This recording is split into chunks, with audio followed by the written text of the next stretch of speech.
कि जब इजाजत और मोहलत मांगी ना मेरे इबाब ने रात के,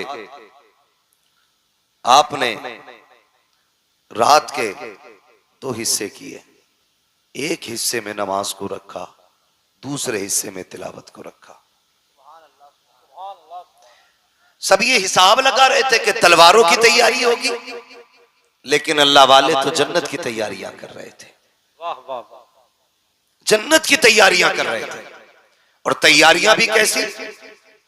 पानी नहीं था, तयम्मुम है, जबान सूखी है। मोहम्मद अली भाई कारी हैं और बहुत अच्छे कारी हैं। मैं कहता हूं कभी नात के बाद इनसे कुरान भी सुना करो। कई इनामी मुकाबले जीते इन्होंने कुरान में। बहुत उम्दा कारी भी है मोहम्मद अली भाई।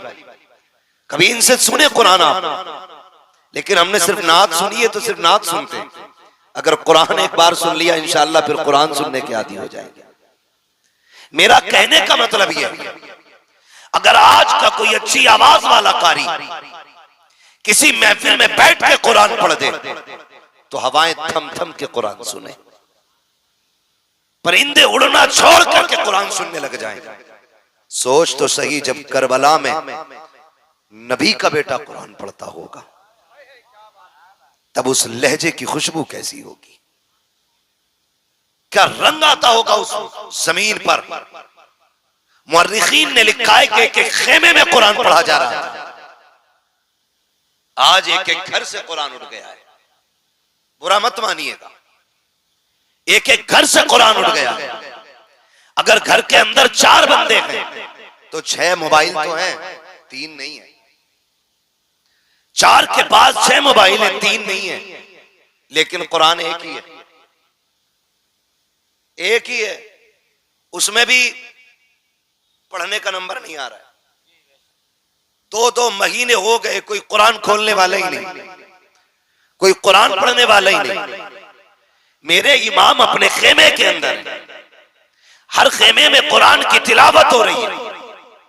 हुसैन की शहजादी सैयदा सकीना आई, कहने लगी बाबा क्या मैं कुरान नहीं पढ़ूंगी? मेरे इमाम ने कहा बेटी आओ तुम्हें हम कुरान पढ़ाते। मैं उस बच्ची की बात कर रहा हूं जिसकी उम्र में भी इख्तिलाफ है। बाज ने 4.25 साल लिखा है, बाज ने 7 साल उम्र लिखी है। अगर 7 साल भी मान दो तो ये वो छोटी बच्ची थी जो काफिले में सबसे छोटी थी, लेकिन इसको भी शौक हुआ कुरान पढ़ने का। इसको भी शौक हुआ कुरान पढ़ने का। उन्होंने कुरान की पाबंदी की, फजर तक कुरान पढ़ा, फजर की नमाज अदा हुई। फजर की नमाज के बाद फिर जब आमिर इब्ने साद की जानिब से जंग का आगाज हुआ, यके बाद दीगरे जाने जाती रही। जब जानों की कुर्बानियां होती रही, याद रखिएगा हुसैन के साथ में मुस्तफा के 9 सहाबा भी आए थे। कितने सहाबा बोले? कितने? 9 सहाबा। कितने? जोर से कितने? 9 सहाबा भी मुस्तफा के थे।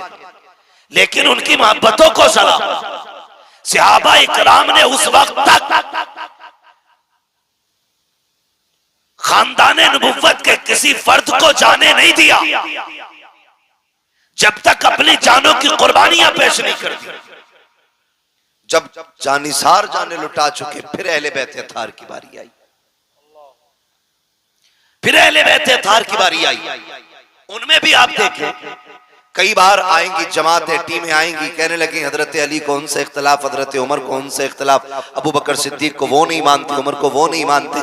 आप खुद फैसला करें। मेरे इल्म के मुताबिक मैदान करबला में हजरत अली के 6 बेटे मौजूद थे। कितने? 6। जोर से कितने? और बोले कितने? 6 बेटे हजरत अली के मौजूद थे। जो बताना चाहता हूं वो ये बात है कि उनमें एक बेटे का नाम अबू बकर इब्ने अली है, दूसरे बेटे का नाम उमर इब्ने अली है, तीसरे बेटे का नाम उस्मान इब्ने अली है। अब मुझे एक बात बताओ, अगर मुझे आपसे नफरत है तो मैं आपके बेटे के नाम पे अपने बेटे का नाम रखूंगा? आप रखोगे? नफरत अगर होती है तो नाम नहीं रखे जाते। ये नफरत की तो वजह है जो किसी का नाम यजीद है, है तुम्हारे गांव में कोई यजीद? बोले है, सुना कहीं नहीं है ना? क्यों? क्योंकि नफरत ही इतनी है लोगों को यजीद से, कोई अपने कुत्ते का नाम भी यजीद रखना नहीं चाहता। और हर घर में झांक के देखो, हर घर में एक हुसैन जरूर मिलेगा। वाह वाह वाह वाह। हर घर के अंदर एक हुसैन मिलेगा, एक एक घर में कई कई हुसैन मिलेंगे। वजह क्या है? वजह यह है कि उनकी मोहब्बत का चिराग दिल में जल रहा है। सुभान अल्लाह, दिल में जल रहा है। इनके दरमियान मोहब्बत थी, तभी तो नाम रखे गए, तभी तो नाम रखे गए। और मैं तो चैलेंज करता हूं राफसियों की उन नाजायज औलादों को कि जो कहते हैं आपस में मुख्तलिफ थे, अलग थे।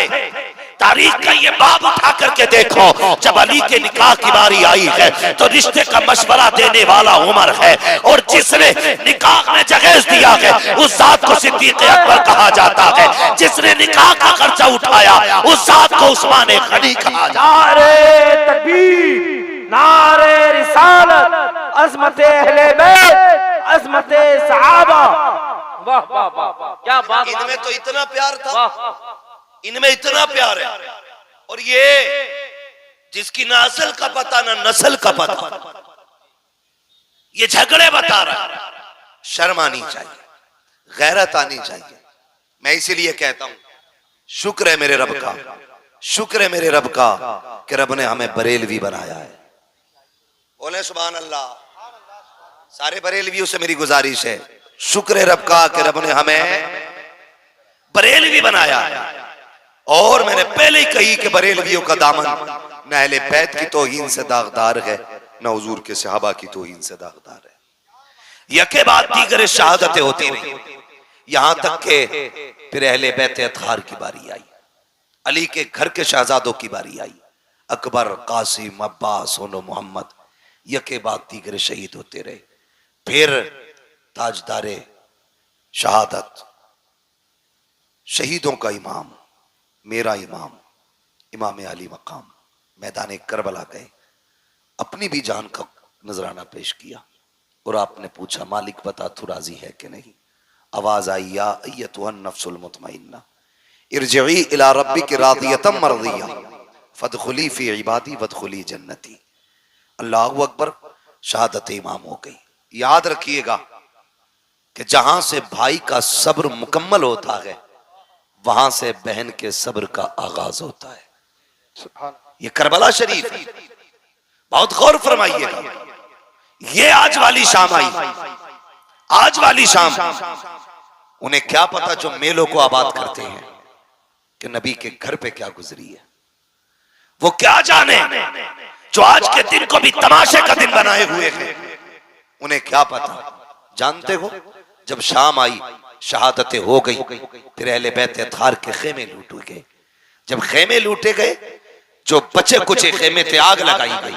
लेकिन तारीख गवाह है, खुदा की कसम खेमे जल रहे थे लेकिन सैयदा ज़ैनब के सर की चादर नहीं उतरी थी।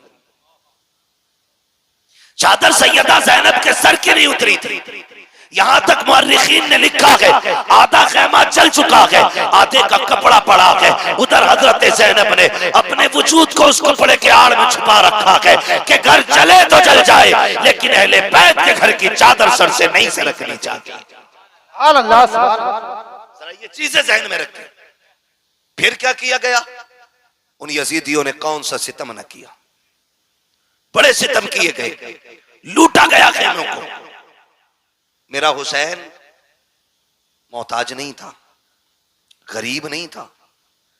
जब करबला शरीफ गए थे तो 42 ऊंटों पे तो करबला वालों का सामान गया था। 42 ऊंटों पे रखा गया सामान था। वो सारे खेमे लूट करके सामान लूटा गया। जानते हो जब शाम हुई फिर सारी लाशों को मैदान में डाल करके उन पर घोड़े दौड़ाए गए। यही शाम गरीबा, जब लाशों पर घोड़े दौड़े। कोई माई का लाल बता नहीं सकता सैयदा ज़ैनब ने पर्दा छोड़ करके लाशों की तरफ दौड़ लगाई हो। कोई नहीं बता सकता उम्मे रुबाब ने पर्दा छोड़ा हो। कोई नहीं बता सकता शहरबानों ने शरीयत की हदें तोड़ी हो। आज मुहर्रम के नाम पे गुंडागर्दी, मुहर्रम के नाम पे अय्याशियां बदमाशियां, मर के पता चलेगा हुसैनी कौन था, यजीदी कौन था।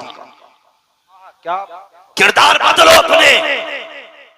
ओ भाई, लाशों पे घोड़े दौड़ते रहे, अहले बैत ने पर्दा नहीं छोड़ा, नबी के घर की बेटियों ने पर्दा नहीं छोड़ा, लाशों की हड्डियां तोड़ी गई, हद हो गई। फिर बात वो आ गई कि जब लाशें वीरान कर दी गई, फिर सैयदा ज़ैनब ने रज़ी अल्लाह तआला अन्हा सारी लाशें इकट्ठा की, एक जगह रखी ला करके, एक जगह। कितना मुश्किल काम था। और फिर उसके बाद उन लाशों पे पहरा देना, ये सबसे मुश्किल काम था। पहरा देने के लिए अली की बेटी बैठी, और जब पहरे की बारी आई, बैठी है, लाशें कुछ बिखरी हैं, कुछ इकट्ठा है, आप बैठी हैं, सर पे चादर तथीर है, हाथ में आज तलवार नहीं है, गाजी अब्बास का टूटा हुआ खंजर का टुकड़ा था, और लेकर के वहां बैठी जहां लाशें थी, और इस नीयत से बैठी कि अब तक हद हो गई, अब देखते हैं कौन है जो अहले बैत की लाशों के साथ खिलवाड़ करे। ये सोच के आप पहरेदार बन के बैठी। रात के 2 हिस्से गुजर गए। जब रात के 2 हिस्से गुजरे तो किसी के आने की आहट महसूस हुई। जब आने की आहट महसूस हुई, सैयदा ज़ैनब ने चादर संभाली और अपना खंजर का टुकड़ा संभाला। इरादा यह था, अगर कोई दुश्मन आएगा तो अली की बेटी अली के जलवे दिखाएगी, और अगर कोई होगा अजनबी तो फिर जाने दिया जाएगा। जब आने की आहट महसूस हुई, सैयदा ज़ैनब ठहर गई, कहती है कौन? ठहर जा वहीं। लेकिन सवार जो आ रहा था वो रुका नहीं, वो चलते चलते सैयदा ज़ैनब के करीब आया। गरीबुल वतनी है, परदेश है, तन्हाई है, भूख है, प्यास है, चारों तरफ से दुश्मनी है, तारीकी है, एक वहशत है। जब वो करीब आया, उसने आने वाले ने कहा, बेटी तू कौन है? जैसी लफ्ज़ बेटी कहा ना, तो सैयदा ज़ैनब के हिचकी बंद गई। फरमाने लगी, कौन है ये अजनबी जो हमें बेटी कह के आवाज दे रखा है? यहां तो कोई हमें पानी पिलाने वाला नहीं, आने वाले तो है कौन? फरमाने लगे, बेटी तू बता तू कौन है? आप कहती हैं मुझे ज़ैनब कहा जाता है, मैं फातिमा ज़हरा की बेटी हूँ, अली की शहजादी हूँ। कहा कैसे बेटी हो? कहा अपनों के जनाजों पे पहरे दे रही हो। कहा बेटी ये जनाजे किसके हैं? अल्लाह अकबर। सैयदा ज़ैनब ने कहा था, आने वाले ये जो सामने जनाजा पड़ा है, ये राकिब दोशे पैगंबर का जनाजा है। कहा ये जो 18 साल जवाना है, जनाजा है, ये किसका है? कहा ये अकबर का जनाजा है। कहा ये छोटी सी कब्र किसकी है? कहा ये जमा के असगर की कब्र है। अल्लाह अकबर। जैसे इतना सुना है, आने वाले ने कहा, बेटी अल्लाह तुम्हारा हाफिज है। ये कह के जब आने वाला जाने लगा, पढ़ करके सैयदा ज़ैनब ने सवारी को रोका, कहा बाद में जा, पहले बता तू है कौन? यहाँ कोई अपना कहने वाला नहीं है, तूने बेटी कह के आवाज दी है। आने वाले ने कहा, बेटी पहचाना नहीं, मैं कोई और नहीं बल्कि तुम्हारा नाना मोहम्मदुर रसूलुल्लाह।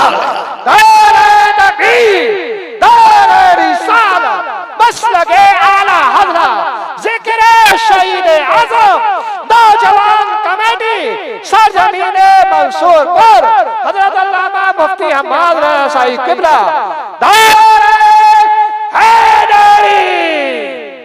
ओ भाई, फरमाने लगे मैं तुम्हारा नाना हूं। सैयदा ज़ैनब मुतमईन रही। फिर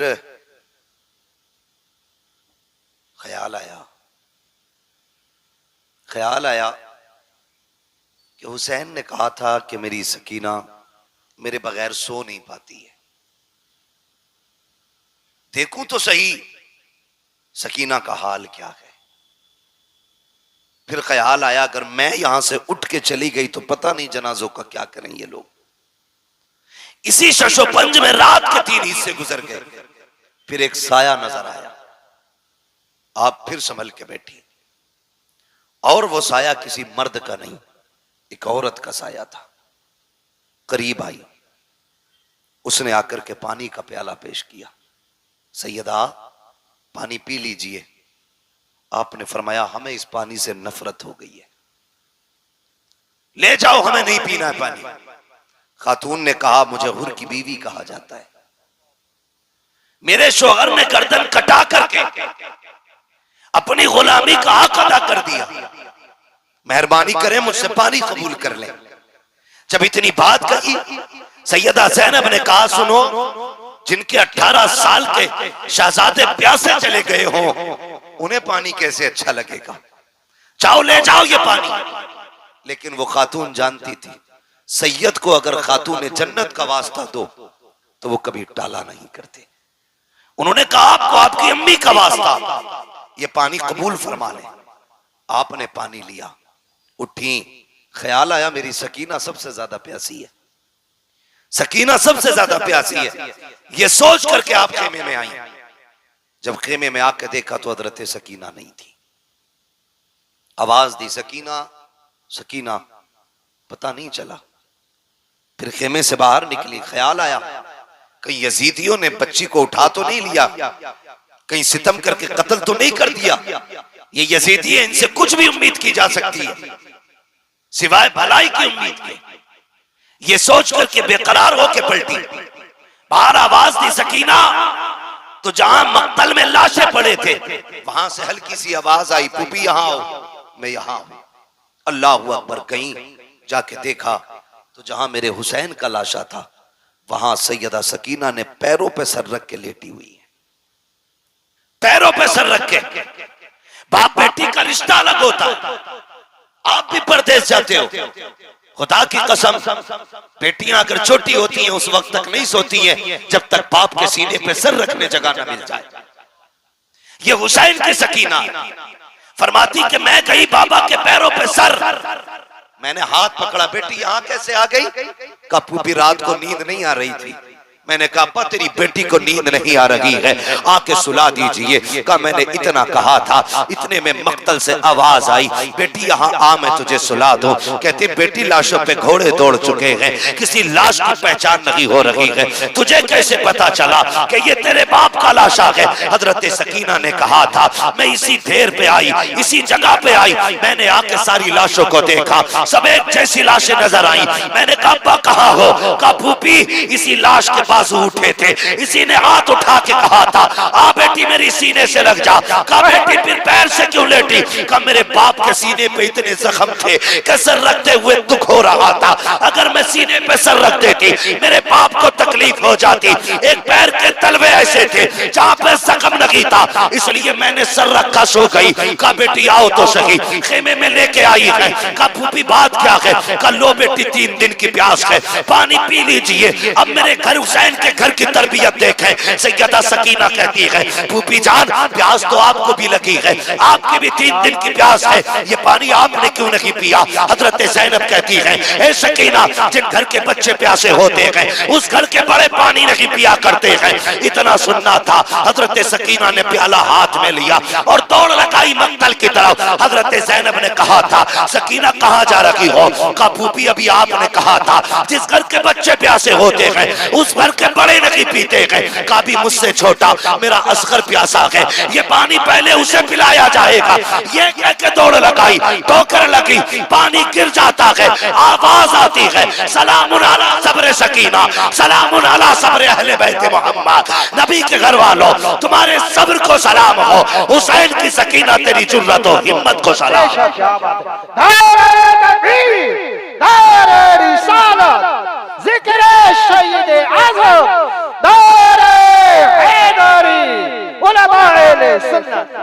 खुदा की कसम ये उनके घर के बच्चों का सब्र है, बच्चों का सब्र है।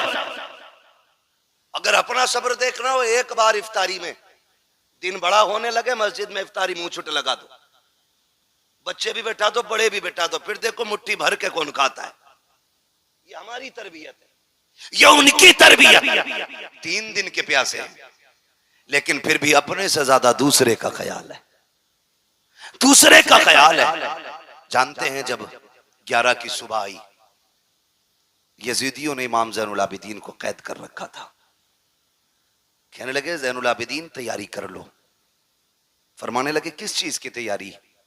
यजीदियों ने कहा सफर करना है। आपने फरमाया परदेसियों की कोई तैयारी नहीं होती है, जहां चाहो ले चलो, हम परदेसी हैं। तारीख गवाह है, सबसे पहले बेड़ियां तारीख में हजरत इमाम ज़ैनुल आबिदीन के पैरों में डाली गई। गले में तोक, पैरों में बेड़ियां, और जब तोक डाल करके चलाया गया तो इतना वजनी तोक था कि उसके वजन से आप इतने झुक के चल रहे थे जैसे नमाजी रुकू में रहता है। ये कंडीशन, लेकिन नबी के घर वालों तुम्हारी हिम्मत को सलाम। और पीछे से चंद कुत्तों की ड्यूटी थी कोड़े बरसाने की, कोड़े बरसाने की। जब आप कैदी बन के चले और एक चौक से काफिला गुजरने लगा तो किसी ने देखा यार ये तो बेकसूर लग रहे हैं, इनके चेहरे का नूर बता रहा है ये बेकसूर कैदी है। उसने आगे बढ़ के कहा, बेकसूर कैदी मेरे हक में दुआ कर दे। जानते इमाम ज़ैनुल आबिदीन ने हाथ उठाए और फरमाया, खुदा तुझे किसी मुसलमान का कैदी ना बनाए। जब इतनी बात कही वो तड़प गया, जनाब ये क्या बात कह रहे हैं आप? फरमाने लगे ये बहुत अच्छी दुआ है। कहने लगा क्यों? आपने अपनी कमीज उठाई, पूरी कमर खून से तर थी, खून से तर थी। कहा ये क्या है? कहा ये जो मुसलमान कैदी बना के ला रहे हैं ना हमें, ये उनका सितम है। कहा ये कोड़े क्यों मार रहे हैं? कहा परदेसी हूं, मुसाफिर हूं, थका हुआ हूं, अपनों की लाशें देखी है, भूखे प्यास से चला नहीं जाता। कहा फिर बैठ क्यों नहीं जाता? कहा अगर मैं बैठ गया तो फिर जिम्मेदारियां करबला में रह जाएंगी, ये जिम्मेदारियां मुझे नाना के मदीने तक पहुंचानी है। अल्लाह अकबर। लोग कुछ भी कहें, जो चाहे वो सोचे, लेकिन खुदा की कसम हम चैलेंज के साथ कहते हैं, करबला में भी हाकिम हमारा हुसैन था, कूफे में भी हाकिम हमारा ही हुसैन, पावर में हमारा ही हुसैन था।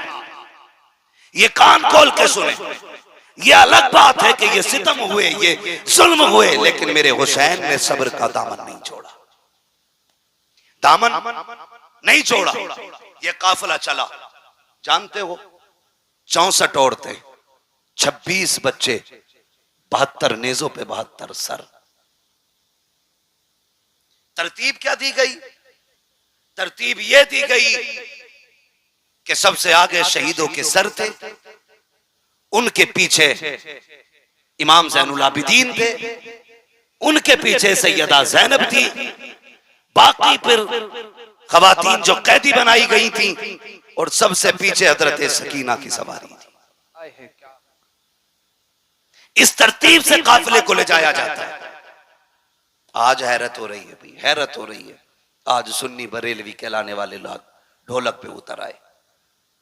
पढ़े तारीख के इस बाप को भी कि वो जो सारे शहीदों के सर चल रहे थे, उनसे भी आगे यजीदी लोग ढोल लेके चल रहे थे, और वो आगे आगे ढोल बजा के कह रहे थे हुसैन को हमने शहीद कर दिया, कत्ल कर दिया, माज़अल्लाह, फतह हमारी हुई है, इसलिए ढोल बजाए जा रहे थे।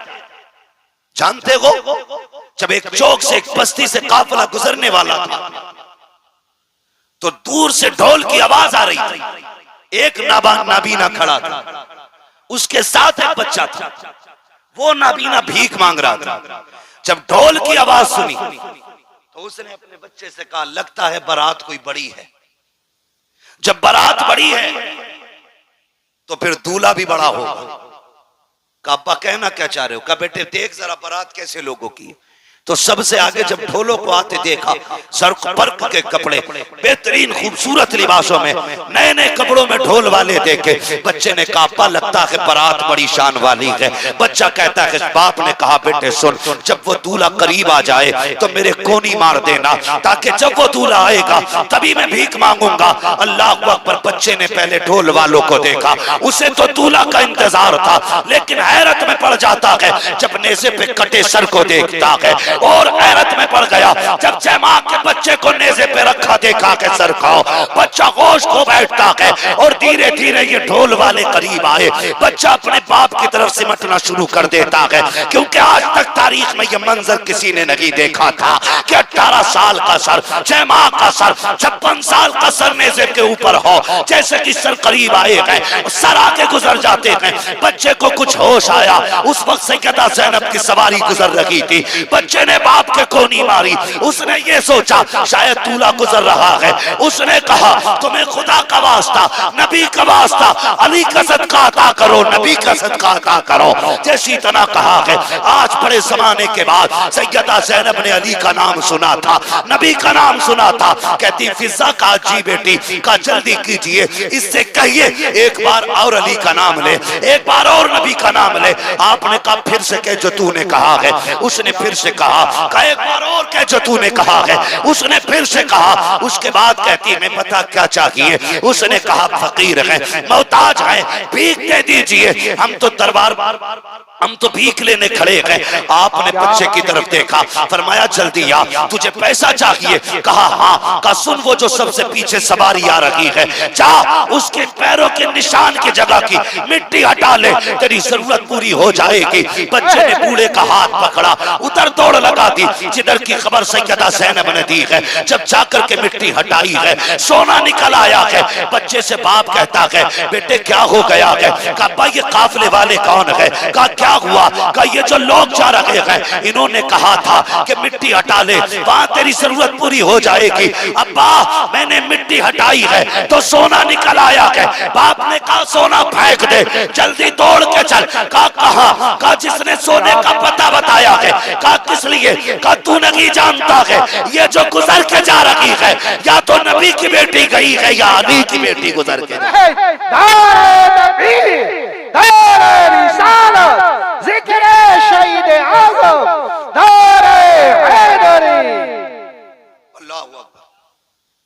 फरमाने लगी, उस बूढ़े ने कहा सुन, या तो ये नबी की बेटी गुजर के गई है या अली की बेटी गुजर के गई है। खुदा की कसम इन्हें मजबूर कहते, इन्हें कमजोर समझते। गलती ना करना, बातें बहुत सारी है मगर तवज्जो करें। इस बात को आखिरी बात समझ के सुन लें। तवज्जो है, जरा कह दें या हुसैन। जितने लोग सुन रहे हैं सारे बस वही बोलें वाह हुसैन, और जोर से बोलें वाह हुसैन। हाँ सुने बहुत गौर से, हम हाय हुसैन वाले नहीं, हम वाह हुसैन वाले लोग हैं। तवज्जो करें। ये काफिला चला, काफिला चलते चलते एक जंगल से गुजर रहा था। जंगल से जब काफिला गुजरने लगा तो एक खातून अपनी गोद में दुपट्टे में गठरी में कुछ छुपाए खड़ी थी। ये यजीदी फौजी, दौलत के कुत्ते, ये आगे आगे चल रहे। उस खातून ने पूरे काफिले को रोका, ठहरो। का क्या बात है? का तुम्हारे अंदर कोई तबीब है? कहा क्यों? का मेरा बेटा बीमार है। एक ही बेटा है, 7 बेटियां हैं, मुझे डर है कहीं वो मर ना जाए। का अगर तुम में कोई तबीब हो तो मेरे बेटे को देख ले। तो शिमर को, इन लाइनों को मजाक सूझी। इन्होंने मजाक के तौर पे इमाम ज़ैनुल आबिदीन की तरफ मुंह किया और बूढ़ी से कहने लगे हम तो तबीब नहीं है, लेकिन इससे पूछ ले, ये जो कैदी है शायद ये तबीब है। बूढ़ी गई जाके कहने लगी परदेसी क्या तू तबीब है? आपने कहा अल्हम्दुलिल्लाह, सिर्फ मैं नहीं, मैं भी हकीम, मेरा बाप भी हकीम, मेरा दादा भी हकीम, मेरा घराना ही हकीमों का है। क्या इलाज कर देगा?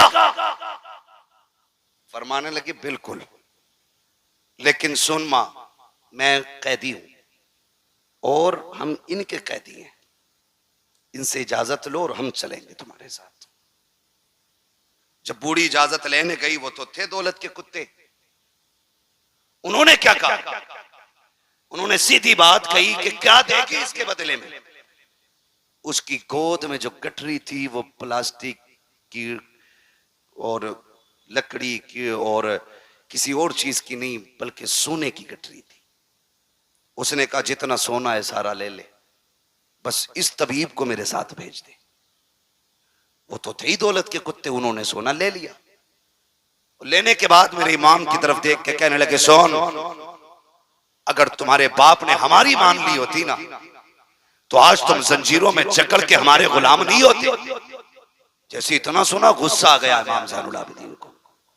फरमाने लगे, तुझे क्या लगता है ये जो तूने बेड़ियां हथकड़ियां पहना रखी हैं तो इनसे रोकेगा हमें?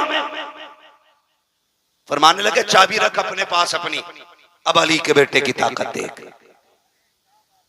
आपने गुस्से में हाथों की हथकड़ी की तरफ निगाह डाली, हथकड़ियां पानी की तरह बह के गिर जाती। पैरों की तरफ देखा, बेड़ियां टूट गई। फरमाने लगे, कुत्ते औकात में रहे, कल भी हम रब की रजा पे राजी थे, आज भी हम रब की रजा पे राजी। वरना हमें कोई दुनिया की ताकत नहीं रोक पाएगी। उसके बाद जब आप चले, शर्मिंदा हो गया इतनी बात पे, सबके सामने मुंह की खानी पड़ी। लेकिन मेरे इमाम ज़ैनुल आबिदीन इतने थक चुके थे कि चलते चलते ना पैर पूरे नहीं उठ पा रहे थे, पैर खचेड़ के जमीन पे चल रहे हैं। इतनी ताकत नहीं बची है कि पूरा पैर उठा के रख सके, जमीन पे पैर रगड़ते जा रहे हैं। बूढ़ी आगे आगे चलते चलते जब बूढ़ी का मकान आया तो एक बच्ची दरवाजे पे खड़ी थी। उसने कहा, माँ जी बेटी कई से भेज दे वापस। कहा क्या हुआ? कहा जिस बेटे के लिए लेके आई थी वो बेटा खत्म हो गया। इतना सुना आह निकल गई। बूढ़ी रो के कहने लगी, सोना भी चला गया, बेटा भी चला गया। जा, मैंने तुझ पे ज्यादती की, मैं यहां तक चला के लाई, तेरा एहसान तो यहां तक आ गया, वापस चला जा। इमाम ज़ैनुल आबिदीन ने कहा, मां दरवाजे तक आए हुए मेहमान को लौटाया नहीं जाता है, चौखट तक आने की इजाजत तो दे। बूढ़ी ने कहा, क्या करेगा बेटा, तेरा वक्त जाये होगा, तेरा टाइम खर्च होगा, तू परदेसी मुसाफिर, जाने कब का चला है, कब तक चलेगा, कुछ खाया कि नहीं खाया। ए बेटे अब यहाँ आके वक्त जाये न कर। कहा माँ मुझे दरवाजे तक आने की इजाजत दे। इमाम ज़ैनुल आबिदीन को इजाजत मिली। आप जैसी घर के अंदर कदम रखते हैं, क्या देखते हैं, दो बहनें बैठी हुई है, एक सर की तरफ बैठी है, दूसरी पैरों की तरफ बैठी है, दो जवान के ऊपर कपड़ा पड़ा है। एक कहती है भैया बड़ी हसरतें तेरे साथ थी, तू हमारा इकलौता भाई था, आपने चंद जुमले सुने रो देते हैं। एक बच्ची देख के कहती है भाई हमारा गया है, तू क्यों रो रहा है? उसने ये कहा जब मैंने तुम्हारे भाई को देखा तो मुझे सुगरा के अकबर की याद आ गई है, मुझे तुम्हारे सूरत को देख के अपनी मदीने वाली बहन की याद आई है। आप ये कहते हैं और उसके बाद आगे बढ़ते हैं। उस नौजवान के ऊपर से चादर उड़ाई और हटाने के बाद कहते हैं नौजवान उठ, बहनों को रुलाया नहीं जाता है, बहनों को हंसाया जाता है। इतना कहा नौजवान उठ के बैठ जाता है। आपने जैसी नौजवान को उठाया है, माँ कहती है अरे बेटे ये कैसे हो गया? कहा बेटे ये बता, माँ ये तो बता तेरी गोद में सोना कितना था? कहा 7 बेटियों का जेवर था। कहा जल्दी कर, जितना सोना था उतनी मिट्टी लेके आ। पूरी मिट्टी लेके आई है। मेरे इमाम ने यूं हाथ लगाया है, सारी मिट्टी को सोना बना दिया है। उसके बाद कहते हैं माँ बता क्या कमी रह गई है? बेटा भी मिल गया है, सोना भी मिल गया है। ये कह के पलटने लगे। बूढ़ी ने दौड़ के कदम पकड़े, कहा ओ शहजादे जरा ठहर तो सही, अरे रुक तो जरा, बता तो सही तू है कौन, कहाँ का रहने वाला है, बता ये शाने कहाँ से लेके आया है, ये रुतबे कहाँ से मिले हैं? आप कहते अम्मा ये ना पूछ, अब मुझे जाने दे। बूढ़ी कहती बता ना बेटे क्या मामला है? कहा वो बता बेटे वो 72 नेज़ों पे सर किसके थे? आपने कहा उसमें कुछ सर मेरे घर वालों के हैं, मेरे चचा के हैं, मेरे भाइयों के हैं, मेरे बाप का भी सर उसमें है, मेरे भाइयों के सर भी उसमें है। कहा बेटे एक बात समझ में नहीं आई, तूने मेरा एक जिंदा कर दिया, अपने 72 जिंदा ना कर सका, क्या राज है इसमें? आप कहते माँ मेरी मजबूरी है, अगर मजबूरी ना होती तो जैसे तेरा एक जिंदा हुआ है वैसे मेरे 72 भी जिंदा जिंदा हो जाते। आपने जैसी इतना कहा, बूढ़ी कहती बेटे समझ में नहीं आया। कहा माँ सुने, यहाँ समझ में नहीं आएगा, वहां चल जहां नेज़ों पे सर है, सारी चीजें समझ में आ जाएंगी। बूढ़ी फिर वापस आई है। कहा बेटे अब बताना, मेरा इमाम उस नेज़े के पास आया जिस नेज़े पे इमाम अली मकाम का सर रखा हुआ है। आप बाप के सर के पीछे खड़े हुए और कहते हैं अब्बा जी वो कुरान पढ़ के सुनाओ जो करबला से यहाँ तक पढ़ के सुनाया है, फिर से वो तिलावत सुनाओ जो करबला से यहाँ तक सुनाई है। मुअर्रिखीन ने लिखा है कि सर हुसैन नेज़े पे खुद घूमा, रुख हुआ ज़ैनुल आबिदीन की तरफ और सूरह रहमान की तिलावत शुरू हो जाती है। सूरह रहमान की तिलावत मेरे इमाम के सर ने की है। आप कहते हैं अम्मा अब कुछ समझ में आया कि नहीं? माँ कहती मैं नहीं समझी। मेरा इमाम कहता है ए माँ जिंदा वो किए जाते हैं जो मर जाया करते हैं, जो पहले से जिंदा होते हैं वो जिंदा नहीं किए जाते।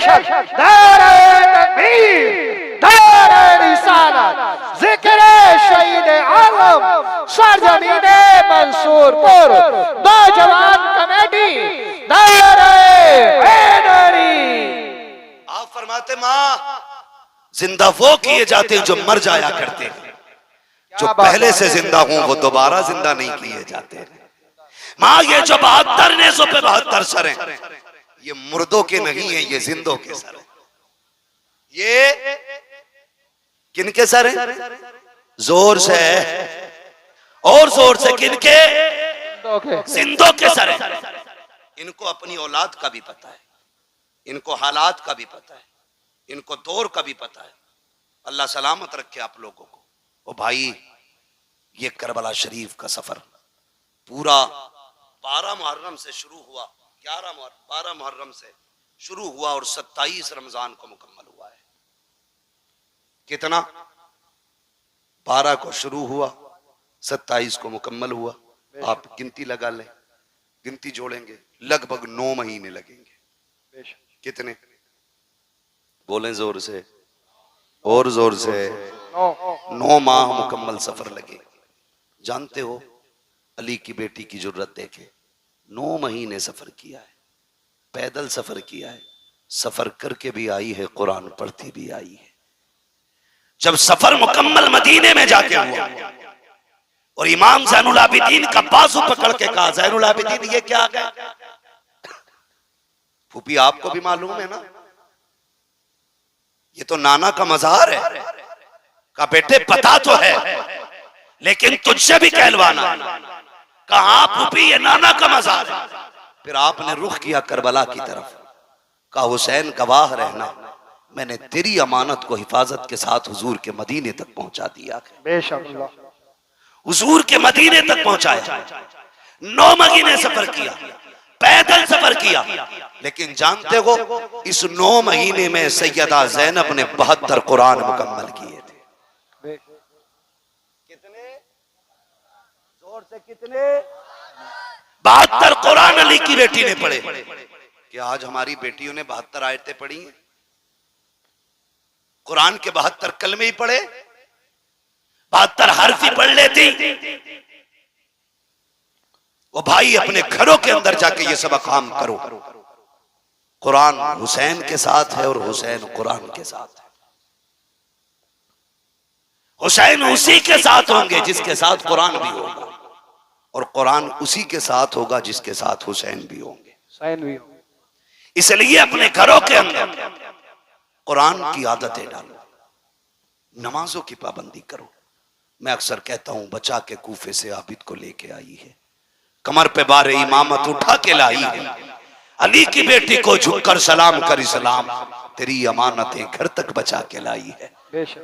सैयदा ज़ैनब इमाम ज़ैनुल आबिदीन को मदीने तक लेके आई, जो वादा था हुसैन से पूरा कर दिया।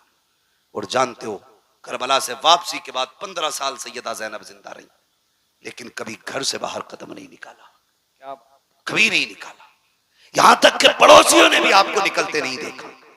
हद तो तब हो गई जब शोहर ने कहा दवा ले ले, डॉक्टर तबीब से मिलने। फरमाने लगी नहीं मैं ज़हरा की बेटी हूं, मैं पर्दा नहीं तोड़ूंगी। कहा नाना के दीन में तबीब को औरत को दवा लेने के लिए हाथ पैर दिखाना जायज है? कहा ये तो शरीयत है जो आप कह रहे कि दिखाना जायज है, लेकिन अजीमत यह है कि मर जाए किसी के सामने चेहरा ना खोले। हमने अजीमत हुसैन से करबला में सीखी। कहा कैसे? कहा जब लाशों पे घोड़े दौड़ रहे थे, हमें हुसैन ने मना कर दिया था कि कुछ भी हो जाए मुस्तफा की शरीयत नहीं छोड़नी है। खुदा की कसम 15 साल जिंदा रही, कभी घर से कदम नहीं निकाला, और जमाने को दिखा दिया कि अली की बेटियां पर्दा कैसे करती हैं। आज हम पे भी लाजिम है हम अपने घरों के अंदर पर्दे को आम करें। खुदा की कसम, अगर किसी भाई की कोशिश से बहन पर्दे वाली हो गई, बाप की कोशिश से बेटी पर्दे वाली हो गई, शोहर की कोशिश से बीवी पर्दे वाली हो गई, तो अगर ये जन्नत में जाएगी, अल्लाह बाप को, भाई को, शोहर को, तीनों को भी जन्नत अता फरमाएगा। जरूरी यह है कि हम शरीयत को आम करें, मुस्तफा जाने रहमत के दीन को मजबूती से पकड़ें। पूरा पैगाम करबला शरीफ का आप पढ़ लीजिए। बहुत सारे जुल्म करबला शरीफ में हुए, लेकिन उन्होंने सब्र नहीं छोड़ा, शरीयत नहीं छोड़ी, दीन नहीं छोड़ा। इमाम ज़ैनुल आबिदीन, इमाम ज़ैनुल आबिदीन के हवाले से बेशुमार रिवायतें मौजूद हैं। बस एक बात मैं भी बता दूं, आपके खेमे में ना जब बदला लेने की बारी आई, किसकी? मुख्तार सक़फ़ी ने जब बदला लिया था और ये यजीदी जाने चुरा चुरा के भाग रहे थे, तो एक भागते भागते जंगल में उसे कोई ठिकाना नहीं मिला, तो एक झोंपड़े में जाके घुस गया, और वो झोंपड़ा किसी अजनबी का नहीं, इमाम ज़ैनुल आबिदीन का था। इमाम ज़ैनुल आबिदीन की क़यामगाह थी, मुख्तार सक़फ़ी की फौजें पीछे थी, पनाह लेने के लिए खेमे में घुसा। प्यास लगी थी, कहा पानी मिलेगा? आपने एक प्याला दिया, कहा और चाहिए। दूसरा प्याला भर के दिया, कहा और चाहिए। तीसरा प्याला भर के जब दिया, इसने हाथ में लेके कहा लगता है तुमने मुझे पहचाना नहीं। कहा क्यों? कहा अगर पहचान लेते तो मुझे पानी ना पिलाते। मेरे इमाम ज़ैनुल आबिदीन की आंख में आंसू आ गए। फरमाने लगे कैसी बातें करता है, अपने बाप के कातिल को कोई भूल सकता है? क्या मैं तेरे चेहरे को भूल जाऊंगा? क्या तू वो शिमर नहीं है जिसने मेरे बाप के गले पे खंजर चलाया था? तू वही तो कुत्ता है। कहा फिर मुझे पानी क्यों पिलाया? हमने तो तुम्हारे ऊपर नहरे फुरात के पैरे सख्त कर दिए थे, तुम पानी पिला रहे हो। फरमाने लगे सुन, कल हम तुम्हारे मेहमान बने थे, आज तू हमारा मेहमान बना है।